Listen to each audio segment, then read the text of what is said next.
Seigneur soit avec vous. Évangile de Jésus-Christ selon saint Luc. Deux disciples faisaient route vers un village appelé Emmaüs, à 2 heures de marche de Jérusalem. Et ils parlaient entre eux de tout ce qui s'était passé. Or, tandis qu'ils s'entretenaient et s'interrogeaient, Jésus lui-même s'approcha et il marchait avec eux. Mais leurs yeux étaient empêchés de le reconnaître. Jésus leur dit « De quoi discutez-vous en marchant ?» Alors ils s'arrêtèrent, tout tristes.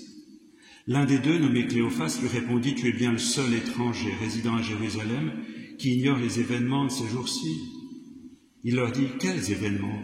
Ils lui répondirent « Ce qui est arrivé à Jésus, de Nazareth, cet homme qui était un prophète puissant par ses actes et ses paroles, devant Dieu, devant tout le peuple, comment les grands prêtres et nos chefs l'ont livré, ils l'ont fait condamner à mort, ils l'ont crucifié.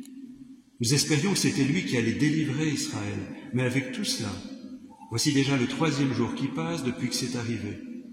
À vrai dire, des femmes de notre groupe nous ont remplis de stupeur, quand dès l'aurore elles sont allées au tombeau. Elles n'ont pas trouvé son corps.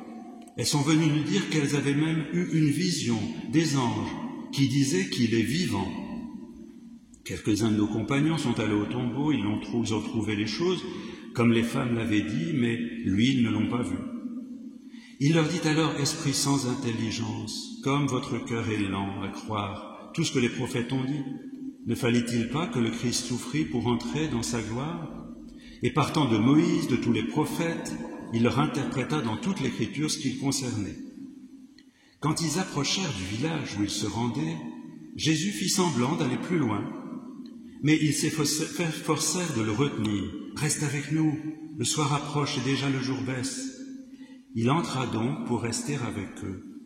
Quand il fut à table avec eux, ayant pris le pain, il prononça la bénédiction et l'ayant rompu, il le leur donna alors. Leurs yeux s'ouvrirent et ils le reconnurent. Mais il disparut à leur regard. Ils se dirent l'un à l'autre, « Notre cœur n'était-il pas brûlant en nous tandis qu'il nous parlait sur la route et nous ouvrait les Écritures ?»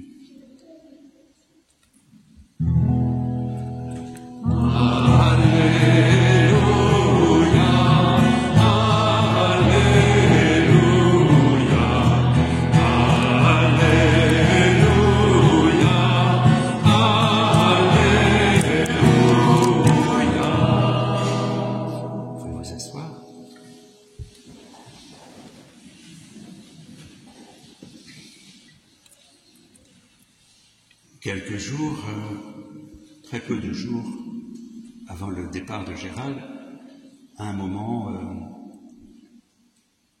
je lui ai proposé, je lui ai dit, est-ce que tu veux qu'on prie un peu ensemble? Il m'a dit oui. Je lui ai dit, est-ce que tu veux qu'on dise le Notre Père? Il m'a dit non.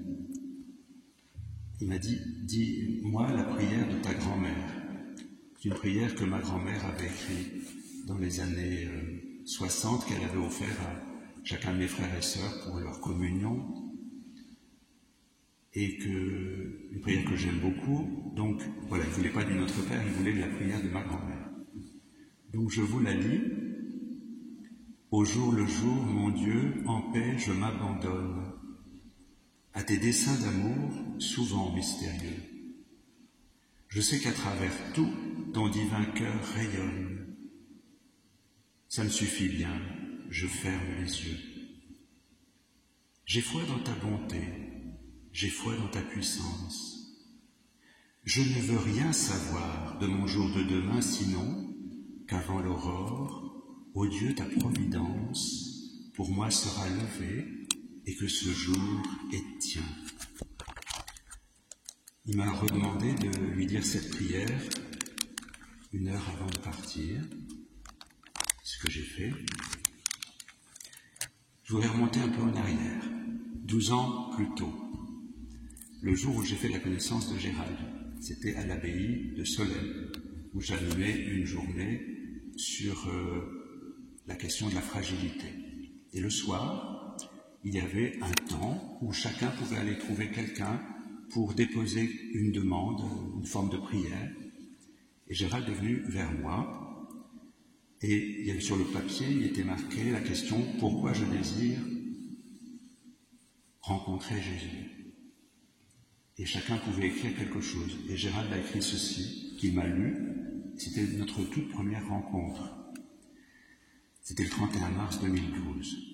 Il a écrit et il m'a dit « Je désire rencontrer le Christ pour lâcher prise, en confiance, et devenir ce que l'on ne m'a pas appris à être, fragile. »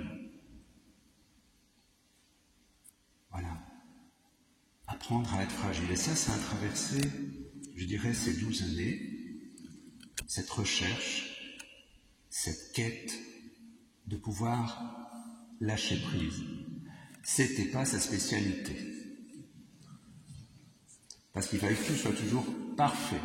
Genre, on m'a encore dit aujourd'hui, il fallait viser la perfection pour obtenir quelque chose de bien.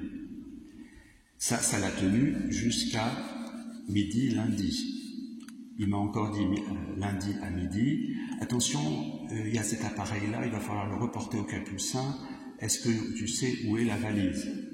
Je lui ai dit, écoute, maintenant tu laisses tomber, tu t'occupes plus de ça, ça ne te regarde pas. Tu lâches. Ah, il m'a dit, t'as raison. Tu as raison. Bon, il ne parlait pas, c'était pas aussi facile que ça pour comprendre le dernier moment, mais au moins on se comprenait.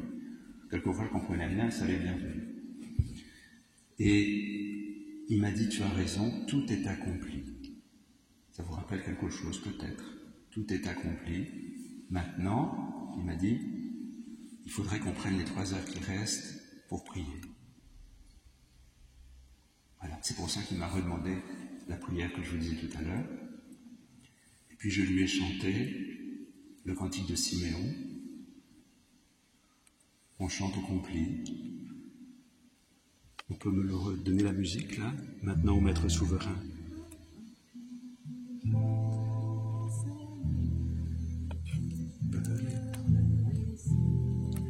Voilà, maintenant au Maître souverain. Voilà, tout est accompli.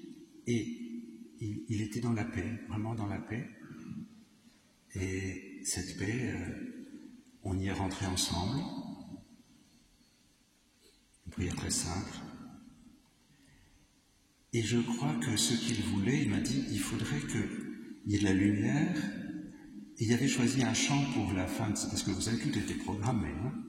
Donc la musique, tout ce que vous entendez, c'est lui qui l'a choisi. Hein. Et puis il avait choisi le matin de Greg pour finir. Et il m'a dit, non, on ne va pas mettre ça à la fin, on va mettre une valse, ce sera plus joyeux, ce serait bien si tout le monde se mettait à valser. Je lui ai dit, ça m'étonnerait, dans une église, les gens ne sont pas habitués. Donc je ne crois pas qu'ils vont le faire, mais dans le cœur, c'est ce qu'il voulait.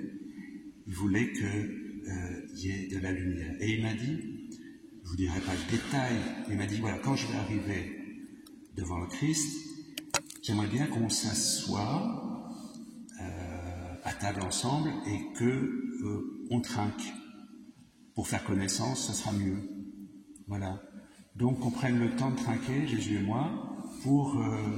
voilà, il faut qu'on fasse connaissance petit à petit, pour voir si on peut vraiment faire un bout de chemin ensemble. Là. Voilà, ça c'était Gérald. Jusqu'à midi, il a lancé une blague au médecin, très chouette d'ailleurs, Camille, qui lui a dit, après en revenant, après, elle lui a dit, votre blague n'était pas très bonne, je vais vous en raconter une meilleure. Mais elle était bonne quand même, hein, je vous rassure. Voilà. Gérald, aujourd'hui, il comprend notre peine, et c'est ça qui le peinait. Il nous a dit, Adrien, tu es témoin, je ne voudrais pas vous faire de peine en partant. On lui a dit, ce qui nous fait de la peine, c'est de voir dans la peine. Donc vas-y, en paix, sois paisible. Tu as donné jusqu'au bout, maintenant tu as le droit de vivre autre chose. Eh bien, on va lui continuer à lui conseiller de continuer la conversation avec celui avec qui il est en train de trinquer là. Et parce qu'il disait, ce serait si simple si j'arrivais à m'abandonner, il me l'a dit plusieurs fois. Eh bien oui, c'est simple. Vas-y, et confiance. Il n'y a que de l'amour et que de la lumière. Alors vas-y, pas peur. Là, tu n'as pas besoin de maîtriser quoi que ce soit, tu te laisses faire, tu te laisses aimer. Entre dans la lumière, plonge dans la lumière. Bien que ce message de lumière habite notre cœur, c'est ce que tout à l'heure vous avez dit, hein, les enfants. Oui, il souhaite que vous soyez heureux. Donc votre devoir, c'est d'être heureux. D'accord?